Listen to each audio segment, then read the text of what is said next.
Welcome back, ladies and gentlemen, and thank you for tuning in to another edition of Chris Black's NJPW Report. I am your host, the natural Chris Black of the Saturday Night Slamcasters podcast, independent professional wrestler, and everybody's favorite narcissist.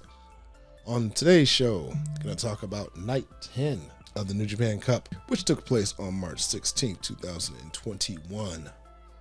This is the first night of quarterfinals action, as we have Toru Yano taking on Evil and Shingo Takagi taking on KENTA.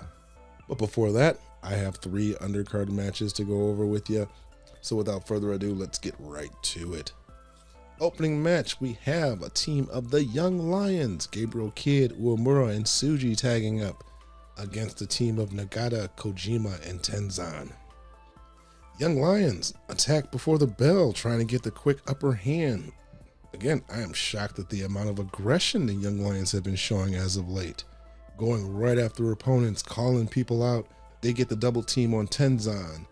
Uemura tries to end it early, putting him into the crab, but he gets out. This is definitely a different strategy to Young Lions, to try to jump right into it and overwhelm their opponents and go for a quick victory. But I'm liking this aggression from them as of late. The veteran team, however, is utilizing quick tags, and they have Uemura at their mercy. Finally, when Uemura is able to tag out, because he's been in for a long time, they got the shine on him a lot. Or heat, however you look at it. But finally, Tsuji gets in, and he gets the machine gun chops from Kojima. Now, is it just me? But I think the machine gun chops are a little silly, because the person taking it always has this ridiculous look on their face, like it's just the most painful thing ever. Maybe Kojima doesn't do it as well as some other guys, but I don't know. I'm not feeling the machine gun chops anymore. Gabriel Kidd gets into the ring to get him some and tries the Billy Robinson suplex, but Nagata's able to power out, and Kidd falls victim to the Nagata lock, and he has to submit. So the veterans pick up the victory. The Young Lions, they get that L again. When are they going to catch a break? I'm ready to see these guys get the W for once. All right, in the next match, we have the team of Hanare, Juice Robinson, and David Finlay taking on Bullet Club members Owens, Bad Luck Fale, and Jay White. Before the match starts, Jay White pokes fun at the newly crowned Impact Tag Team Champions. Kevin Kelly points out that David Finlay and Jay White has not had a singles match since 2018. Matter of fact, Jay White posted on his Instagram a picture of when him and Finlay were a couple of young lions. Very interesting. So they are no strangers to each other. They trained with each other as young lions, and this should be an amazing match. I'm looking forward to it. Juice takes the heat. He does that well. He's a very sympathetic babyface. We get a preview of what Jay White and David Finlay is going to look like, and I'm thinking it's going to be an amazing match. But in the end, Hanare is finished off by Fale and Owens with a grenade by Fale. Looking forward to the match between Jay White and David Finlay, if I haven't said that enough already. But I got mixed feelings about the outcome of that match, because I don't expect Jay White to win. He needs to lose at some point if he's not going to win this tournament.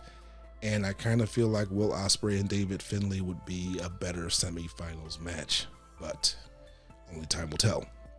All right, last undercard match, we have just a tag match of Bushi and Sanada taking on Jeff Cobb and Will Ospreay. Thank God they're not facing a chaos tag team. Ospreay, he gets in and he pulls the please, don't hit the face, don't hit my nose. He's telling Sanada, hey, gentlemen's agreement, let's not punch each other in the face. So let's see how that works out for him. These two will be meeting in quarterfinals action. That is Will Ospreay and Sanada. So you get a nice sequence between these two. Bushi and Cobb get into the ring, and after a couple of good double team spots involving both teams, Sanada does get a hold of Will Ospreay's nose eventually.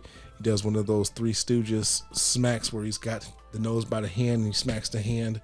But in the end, Bushi is given a tour of the islands, and Jeff Cobb picks up the victory for his team. I have no idea what to expect from Sanada and Will Ospreay. I'm thinking that if it's a match that Sanada really cares about, it could be amazing. However, he has this lackadaisical seemingly lackadaisical attitude, this match may not live up to his expectations. But only time will tell. Both of men are amazing athletes. Let's just see if they both put their all into this match. All right, let's get into some quarterfinals action. Our first match, we have Toru Yano taking on Evil. So this should be an interesting match, as Yano is basically going into a handicap match as long as Dick Togo is on the outside. Yano right away starts protesting about Togo going to the outside, trying to argue with the referee. Again, don't speak Japanese, so I have no idea what he's saying, but the way he's motioning, he wants Dick Togo out of there. Of course, there's a lot of cheating going on between Dick Togo and Evil. It's gotten so bad to the point where it almost seems like Evil needs Dick Togo, and I think he's a good enough wrestler where he does not need Togo to involve himself all the time. I understand that they're heels and heels will do heel shit, but Togo should not be the sole reason that Evil wins. Well, in order to combat all the cheating that's going on, Yano goes back to his armature roots in order to take Evil down. Evil is dumped to the outside. Yano takes out Dick Togo, takes the Garrett from him and starts choking Evil out, throws him under the ring as the ref begins to count. As the count reaches 18, the light goes out. And I'm like, fuck, Undertaker gonna show up in this piece? But when they come back on, it's Evil standing in the ring. He nails and everything is Evil and gets the pin. I guess I wasn't too excited about that ending.